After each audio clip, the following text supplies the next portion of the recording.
Hello and welcome back to Flix Solo Edition. That's right, no Nikki, no Courtney. Heck, Chewbacca is not even hanging out in this solo episode. But with that being said, who's ready for a theme park vlog? Because we're starting right now.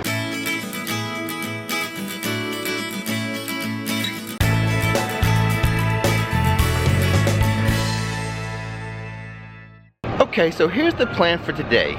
We are only here to do two things, so it should be a pretty quick vlog. We're gonna go here and try out Fast and the Furious, and then we're gonna head over to Islands of Adventure and give Kong a ride. Why? Because both these rides are very similar. They're just bus rides. One's through the jungle, one's through the city. So, should be a short vlog. We'll see. You never know when I get here what I'm gonna end up doing, but that's the plan. So here we are at the Fast and Furious. They are doing technical rehearsals right now during these weeks leading up to the actual grand opening. And one thing we need to mention about this ride, just like the Jimmy Fallon ride, they've got their virtual line. So you got your kiosk right here, right outside the front facade, where you can come back and get a return time ticket. Now I think they've done a real good job theming this building. If you notice the standby time indicator, it's like you're punching in for work. It's like a time clock. It's got the little slots for your time cards. You go in here, you punch in for work. That's pretty cool. And the other really cool sign that for the times is the single rider. So as we look here at Vin Diesel's car and we pan up, we can see the air gauge is actually the time indicator. That's pretty cool.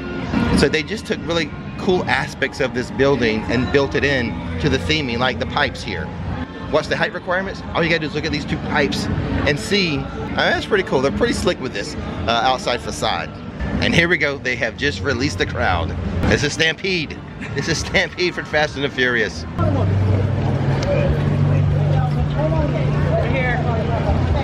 Okay guys, I've just gotten off Fast and the Furious for the second time. Now let's go find a quiet spot and let's discuss this ride.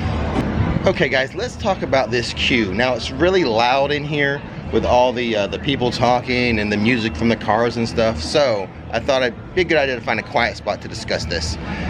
It's pretty cool. I mean, the cars in here are awesome. There's several, even if you're not a gearhead, you're gonna like these cars. I mean, you got the ones with the music, with the neons. So, I mean, the inside theming with the cars, I get it. I mean, they did a real good job with that. Now, as far as my favorite car, I would have to say, actually it's a truck. This Vision Beats truck. It's got the neon, it's got the music coming out, it's got the monitors on top. They really went all out on this one. This is a really cool truck, guys.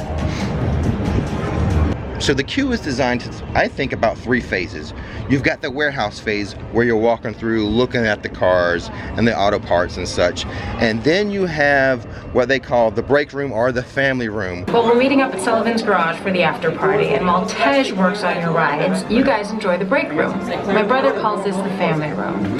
Dom says he doesn't have friends, he has family. And the faces you see on these walls are our family. When I'm in this room, I feel like we're all together again. The rides are ready to roll out and roll out in style. All right. I'll let Dom know. You guys have fun at the party. Bye, Mia. Peace, Mia. All right, Pat. Let's get these people on their way. Okay. Send them over to the war room. You got it, boss. It's just what I wanted to hear. Peace. Bye. And then from the break room, or the family room as they like to call it, so you move into the war room, which they have another cast member doing some acting, you know, playing a role, building that backstory. So they've got 2 areas to build that backstory, and then you kind of get into the loading dock for the ride. Tej, just got a heads up from Hobbs. The FBI's about to raid your location. Not the FBI, just check. Man, they always ruining our Just fun. check this word. It gets worse. How can it get worse? They're leading Owen Shaw right to your door. Oh, Sean. No. Shaw, that cockroach we beat down in Spain? What's he got to do with this? Nothing yet. Oh, gosh. And let's keep it that way. Get those people on those buses. Now the bus they use over here for Fast and the Furious is a little more amped up than the bus they use over at Kong. In fact, I'm calling this bus Disco Kong. So from the loading zone, you hop onto Disco Kong and you start taking the ride. Now the ride itself, it's just okay. I mean, it's pretty much a copy of what they have in Hollywood, Universal Hollywood. You've got 2 screens on either side of you, showing the action, but here it's only 2D. It's not 3D like in Hollywood. And it's kind of short. I mean, but there are some fun moments in it where like there's some explosions and there's some like stuff where you're bouncing up. So the fact that it's only 2D, I think it does take away from the experience a little bit, but I think the main issue is it's really short. Now there's some cool like explosions and bumps and some spurts of steam or whatever coming up at you, so there's some moments like that that's going to shock you that are really fun. But the downside really is the length of the ride. Now, one thing I have to say, I think Universal has made waiting in line a good time. But that's not the reason why we're here. We're here for the ride. So I would prefer they spent a little more resources building out the ride versus the queue. And speaking of the queue and like the pre-show stuff, I thought this is supposed to be like an after party. I thought there was going to be more live entertainment, more actual dance and song. I honestly thought that they were going to have like the dancers from like Bill and Ted show come over here and be part of the party and have like some dance routines. That's what's missing. There is a party scene, but it's a movie screen. It's not real people. That's a missed opportunity, I think. It should have been a real live performance group of those dancers doing a couple performances, you know, a couple routines. That would have made the pre-show and the queue a lot better in my opinion.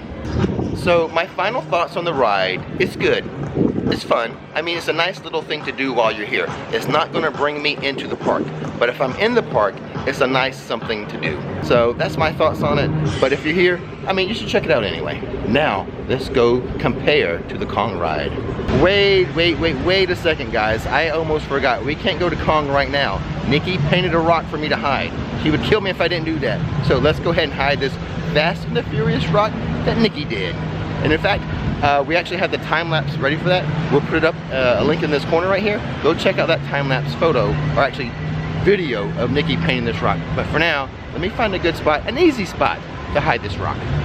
So with this rock, I don't think I'm going to leave a clue. I'm just going to leave it out here, kind of obvious, kind of easy to find, and hopefully someone will find this and enjoy it.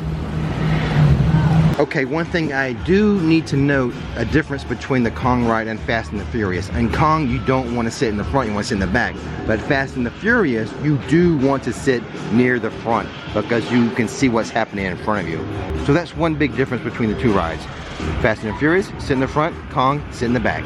Okay guys, change of plans.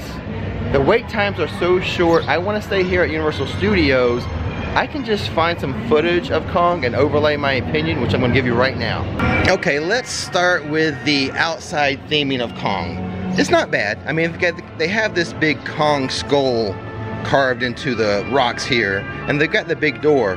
But the Fast and the Furious facade, there's way more detail, way more theming in my opinion. So I would have to give that one to Fast and the Furious. The outside theming is better than Kong. When it comes to the actual line, the queue, Kong's not that exciting. It's mostly dark caves. I mean, you have the one spot where the old lady from the movie's talking to you, and then at the very end you get the big bug, you know, that's kind of looking to stare at you. That's pretty cool. But the queue for Fast and the Furious, again, way more detailed, way more exciting than the Kong queue. So that's another one for Fast and the Furious. Fast and the Furious is beating Kong in the theming aspect and the line aspect. Now, let's get to the meat and potatoes of this thing. We're talking about the ride itself. The Kong ride is 3D, it's longer, it has that big animatronic Kong at the end. So, the heart of this ride, way better than Fast and the Furious. I mean, at the end you have a big Kong. At the end of Fast and Furious, you have a little Vin Diesel in the gift shop. That's a huge win for the Kong ride. So even though Universal has made waiting in line fun for Fast and the Furious, the Kong ride is better. I'm saying Kong defeats Fast and the Furious. Sorry, Vin Diesel. And now with that being said, reviewing Fast and Furious, comparing it to Kong, let's go hit up some of these rides at studios. The wait times are really short. For example, the wait time for the Mummy is only 5 minutes, so excuse me while I go put my stuff in a locker. Only a 25-minute wait for Escape from Gringotts. I'm still just going to do single rider though. And now it's time to get another locker. Alright, so there we go, just got off Gringotts. Still a very fun ride, one of the best rides. They don't mess around with these Harry Potter rides, so that makes me real excited for the new ride they're going to build over there at the Wizarding World in IOA. That's going to be so much fun. They do not skimp on Harry Potter here. Now, one of the more often questions I'm asked is when is a good time to come here? And we're actually in a pretty good period right now. After Easter and before Memorial Day, actually about 8 days after Easter. The week directly after Easter is still pretty busy with spring break, but 8 days after Easter Sunday and before Memorial Day, that's a good time to be here. Okay, on the way out, Lucy's here, and I have been carrying this Lucy rock around for a while to see if I ever ran into her. She's out here. Let's give Lucy her rock. I'll have someone, one of the handlers can hold the camera, and let's get a shot of Lucy receiving the rock that Nikki painted for her. Look at me! That looks just like you too. Your foot did a very good job. Look at this tagging the eyelids. That's right. Well, you have to show it up in the picture. You see it? That's right. Yeah. That's her down there. From me? Wonderful. Put it on a necklace. Okay, that's going to do it today from Universal Studios and a review of Fast and Furious. Is it the best theme park ride in the world? No. Is it better than Kong? No. Is it a little something fun to do here? Sure. Go check it out. Thanks for watching Flix, and now it's time to relax.